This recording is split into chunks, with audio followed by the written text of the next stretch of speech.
Hey everyone, Sebastian here, back again with another question from Bluebook Test 1, Reading and Writing, Module 1, question 4 this time, okay? So this is going to be another question that's about function of a sentence, and these are just about understanding the overall purpose of the passage and sort of how this sentence is working for the passage, right? So let's get started.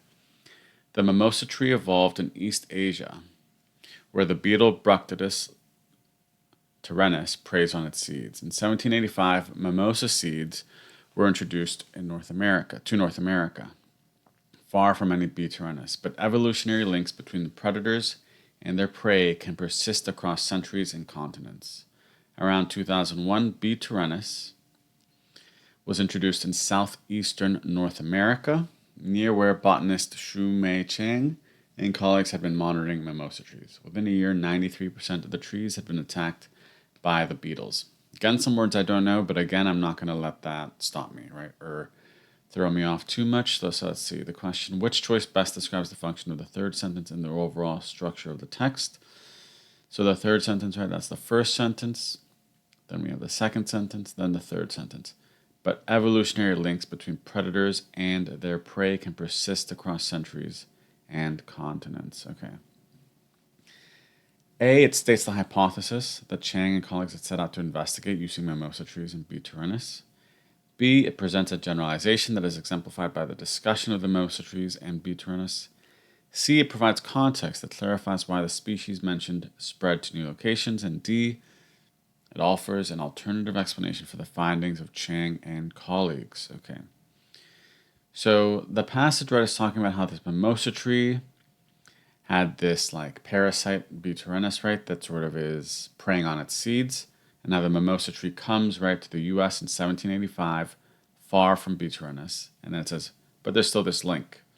And then in 2005, tyrannus comes to North America. And then Shu Mei Chang and colleagues right begin monitoring mimosa trees. And within a year, they see that 93% of the trees have been attacked by the beetles. And that's showing that there's still this connection, right? Because after so many years apart, these come back into contact in North America, and they still act the way they did before. So let's see the choices. It states the hypothesis that Chang and colleagues had set out to investigate using mimosa trees and B. tyrannus presents a generalization, right? So is this a hypothesis?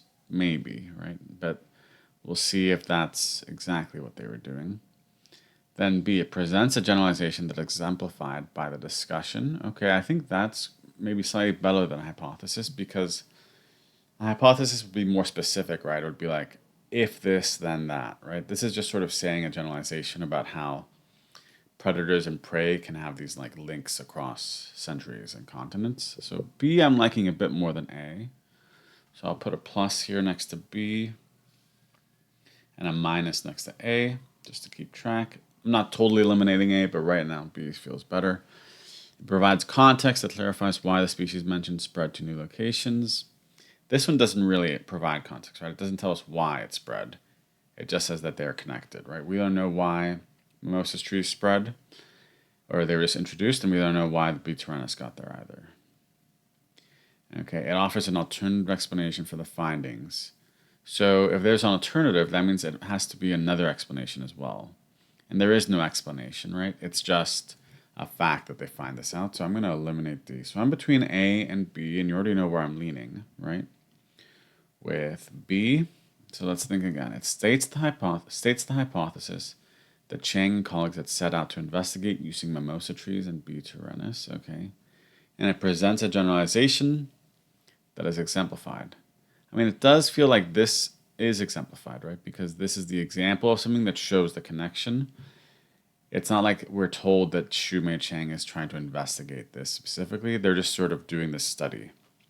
And maybe it's just to see this connection, but it's not a specific hypothesis. So I'm feeling pretty good about going with B, right?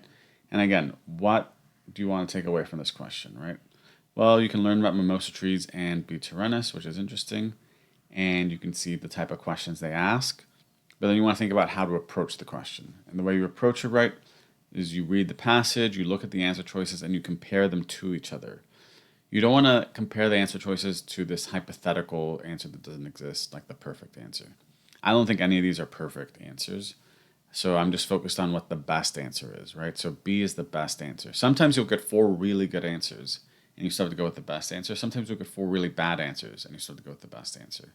But if you're comparing and weighing and thinking about the specific words they use, right, like hypothesis versus generalization, and really break down the answer choices, you'll make the work a lot easier for yourself and you'll score higher and do better and just be overall doing great. So I hope that helped today. I hope that you are all enjoying your days and that you have no bee tyrannuses in your life preying on your seeds.